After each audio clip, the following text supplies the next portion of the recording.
Welcome to Sola Melodica. I am Tim Kaiser, and on this channel we reflect and react to music lyrically, looking for redemptive qualities in the gift that is music. If this is your first time joining me, thank you so much for dropping by. If you've been here before, thanks for coming back. And if you are a subscriber, blessings to you. I really appreciate your partnership and what we're accomplishing here. Today we're going to not react to a song, but we're going to respond to an interview from a podcast or video clip from Head Welch from the band Korn. So we've done one from him before. We're going to do another one, and he's going to talk about substance abuse and Christianity in general. And we're going to take a couple of statements and just spend a few minutes talking about them. So let's get into Head Welch on his channel called Religious Less. So why are so many countless millions of people with substance abuse problems or alcoholism drawn to Christ? Let me attempt to answer it. Hebrews 11. Now faith is the substance of things hoped for and the evidence of things not seen. I want you to listen to me loud and clear. Christ does not want to make anybody a sober, boring person. Faith comes with many divine touches if you are asking for it, seeking it out, knocking on the door for it to open to you. Because if you want to be a boring spiritual person, go right ahead. But that's not the life that he came to give. It is exciting. It's not boring. You feel like alive for the first time, and it doesn't fade away. That's what I've been walking in 17 years now, boy. Here's the bottom line, guys. When a person with substance abuse issues finds sobriety with Christ, they are finally satisfied deep in their soul with Christ. And when you're satisfied, you don't stray. You don't look back.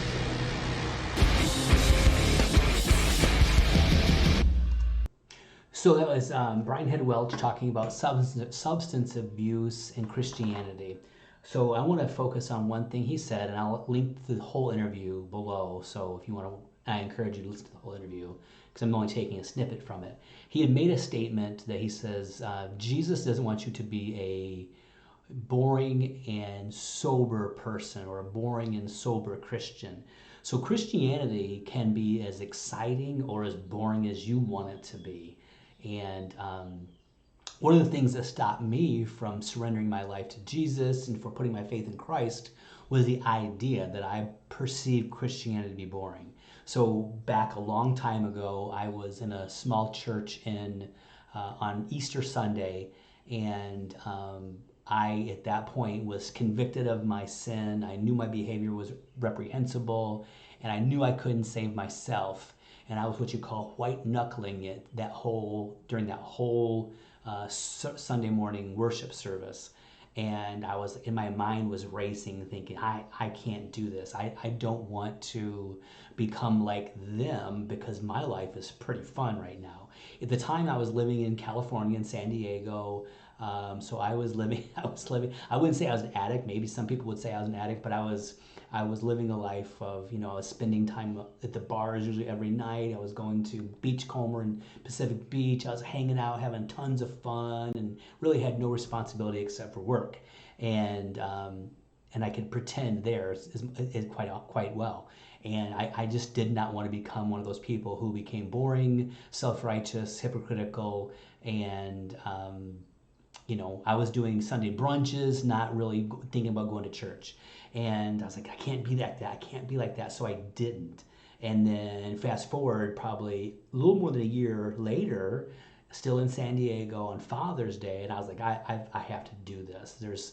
I am not right, and I can't fix this. And I surrendered my life, and I put my faith in Christ and the completed work.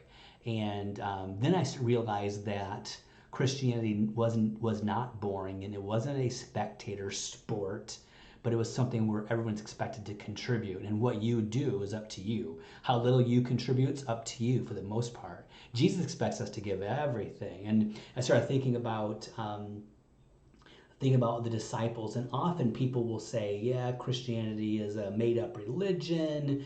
This guy Jesus was some no-name preacher in Palestine, had 12 crazy people following him, and boom, now it's billions of people later still doing this.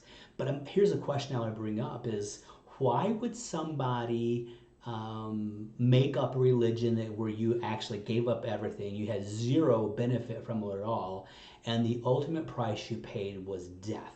So Jesus had 12 disciples, became the apostles, the early part of the church. Judas hanged himself, so now we have 11, and they had someone else come in. Matthias, he came in, and then also Paul came in later and was one of the major authors of the New Testament. Each one of those people, with the exception of the Apostle John, all died deaths of martyrs. Most were crucified, some were flayed, some, like James, was pushed off the pinnacle of the temple headlong and still lived from the fall, but he was like incapacitated and beat with clubs until he died. All these people died horrendous deaths, and all they really had to do was deny the faith, and they didn't, or they couldn't.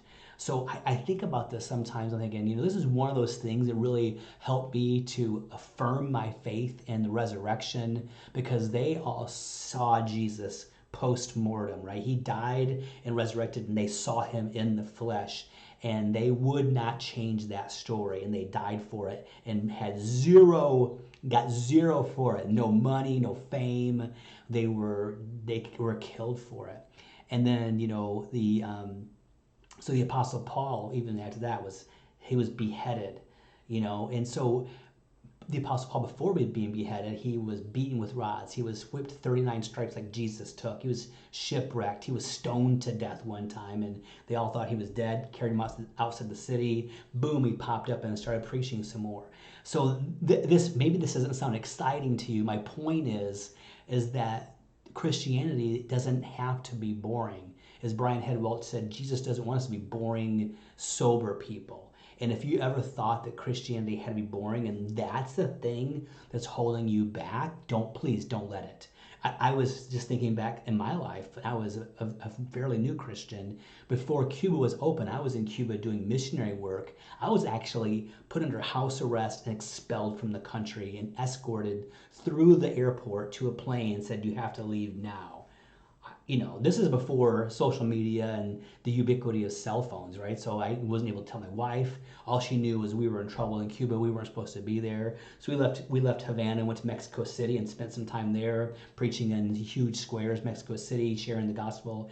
That's not really boring stuff, right? So the easy thing to do is to be seduced by the siren song self-righteousness, that all we have to do is go to church and we're fine. But there's so much more we can and should do for the kingdom that really isn't on what you would say as boring. So again, if that's you, if that's what's holding you back, is thinking, I don't want to be boring like them, I thought the same thing. And the level of intensity, the heat level in your walk with Christ is totally up to you. And I just want to share that with you and say, yeah, could you do more? Could you just go to church on Sundays and put a tie on and drive a soccer van and call it good? Or you could, as Acts 17:6 says, those who turn the world upside down have come here too. I want to be on that team. Hopefully you do too. So if this video has been a blessing to you, thank you so much for joining me. And if it has been a blessing to you, please like, subscribe, share, and I will see you soon with a new video. Until then, may the grace of God and the peace of God come upon you, overwhelm you, and overtake you.